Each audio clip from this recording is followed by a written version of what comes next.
As a mom, it gets easy to get caught up in the day-to-day responsibilities of taking care of our family. And sometimes it can feel like we've lost a part of ourselves in the process. However, it's essential to remember that your identity doesn't have to be solely defined by your role as a mother.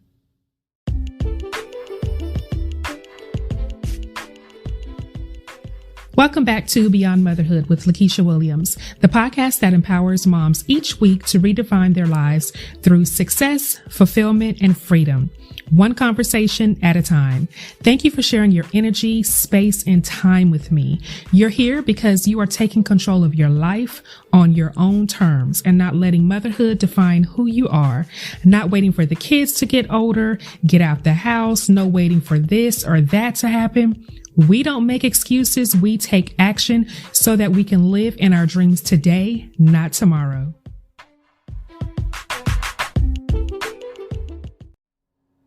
So let's start with why it's essential for moms to honor our identity beyond motherhood.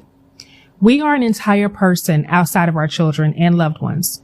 When we prioritize our own interests and passions, we model healthy behaviors for our children and show them that it's okay to pursue their own dreams. Additionally, when you have a sense of purpose beyond motherhood, you are less likely to experience burnout or feel resentful towards your family.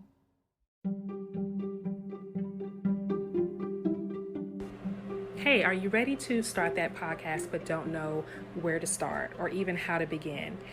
Speaking from someone who is a total introvert, using Anchor has been a lifesaver and a game changer for me. And here's why. It's free, which, need I say any more? Also, there's creation tools that allow you to record and edit your podcast right from your phone or computer, which is awesome for someone like me who is always on the go. Anchor will distribute your podcast for you, so it can be heard on literally Spotify, Apple Podcasts, and so many other additional platforms. And here's another great thing. You can make money from your podcast with no minimum listenership, which is unheard of. It's everything you need to make a podcast in one place. So, download the free Anchor app or go to anchor.fm to get started. And then tag me in it, share it with me because I would love to hear your new podcast. So what does it mean to honor your identity? Honoring your identity as a woman first, and then a mother, means recognizing and valuing your unique qualities and passions that existed before motherhood. It means acknowledging that you are a multifaceted person with interests, goals, and aspirations that go beyond your role as a caregiver. Honoring your identity as a woman means prioritizing your own needs, desires, and well-being, and giving yourself permission to pursue your dreams and passions. It means recognizing that taking care of yourself is not selfish, but rather a necessary component of being a happy and healthy woman, which in turn makes you a better mother. As a mother, honoring your identity means balancing your responsibilities as a caregiver with your own personal growth and fulfillment. It means setting an example for your children that women can be accomplished, courageous, and capable of achieving their goals, both inside and outside of the home. By honoring your identity as a woman first and then a mother, you can maintain a sense of self and purpose that again goes beyond any one role or label, which can lead to greater fulfillment, joy, happiness, and success in both your personal and professional life. You can start this by first carving out time for yourself each week to pursue your own interest. This could be something as simple as reading a book, taking a skating class, or starting that business you've been thinking about. It's important to make this time non-negotiable and to communicate your needs with those around you so they understand the importance of your personal time.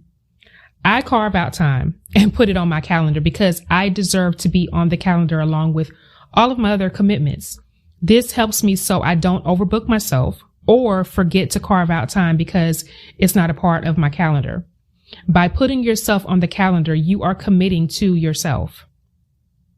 Next, you want to set goals and work towards them. This could be a career goal, a personal development goal, or even a hobby related goal. You guys are going to hear me talk about goals a lot. It's a goal that is all about you and no one else. My motto is to live in your dream today, not tomorrow. And the only way to do this is through goal setting, which keeps what you want top of mind through daily micro tasks. I look forward to these tasks each day. And let me tell you, when I'm doing things that are important to me, I show up way better in other areas of my life. I'm energized. I'm less moody. I'm not easily irritated. It's even helped decrease my depression. I realized by doing this, I'm putting myself on the list.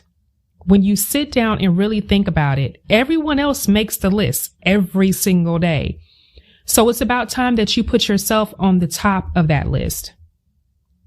Now, if the very thought of what I'm saying is causing you feelings of guilt or self-doubt about prioritizing your own needs, listen up.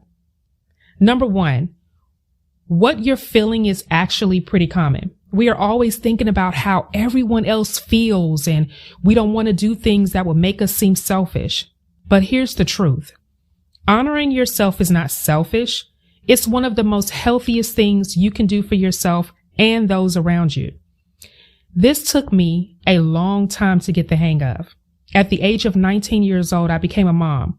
And here at 42 years old, nearly 23 years later, I finally learned and adapted the importance of taking care of myself. For years, I put my children first, their father first, my job first, my friends first, hell, even strangers before me. In the moment, I felt like I was doing the right thing because they were happy. And by them being happy, that should make me happy, right? Well, here's what I recently learned about happiness. It's momentary and conditional because it's based on external factors. For example, doing things for others makes us happy, right? Eating our favorite food makes us happy. Watching a good show on Netflix definitely makes us happy. Making money, of course, makes us happy. Going shopping makes us happy. You get the picture. However, if you aren't doing those things or those things aren't happening, how do you feel? For me, it was stages of deep depression and anxiety. I couldn't understand how I was doing all of these things and why the happiness I felt in those moments of doing things for others didn't last. It was because I was lacking joy. And joy is this deep emotion of inner peace and a constant state of satisfaction. It's not predicated on something happening. You are free from worry and edginess for the most part. Even in the midst of frustrations, you still have joy.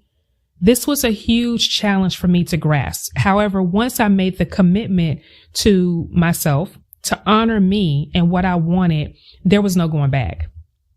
I needed to know who I was and what I wanted without thinking of what anyone else would say or feel or think about it.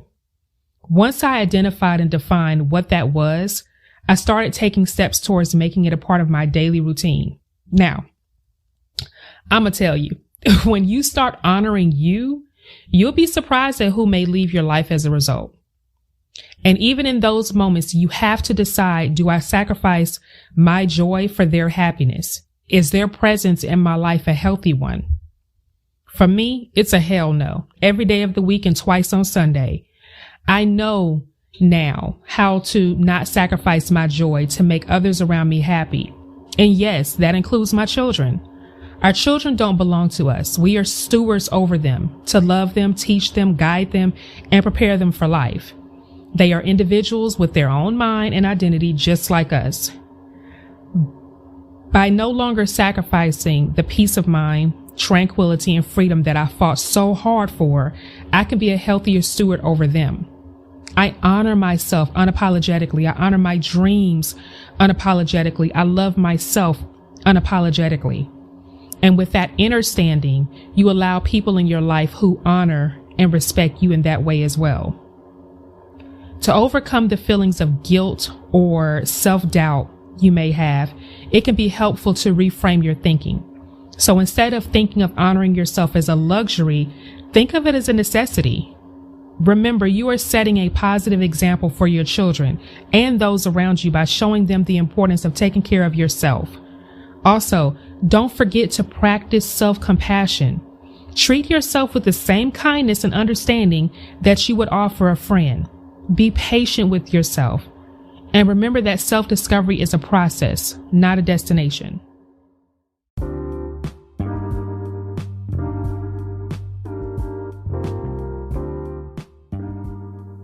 Okay, so to wrap up this episode, here's a little joke to leave you with. Why don't scientists trust atoms? Because they make up everything. You gotta admit that was a good one. Let me know if that made you laugh. Thanks so much for listening to Beyond Motherhood. I hope this episode has inspired you to begin the journey of honoring yourself unapologetically. Remember, you are enough and you can achieve anything you desire. Design your day for success and have a great day on purpose. I'll see you next time.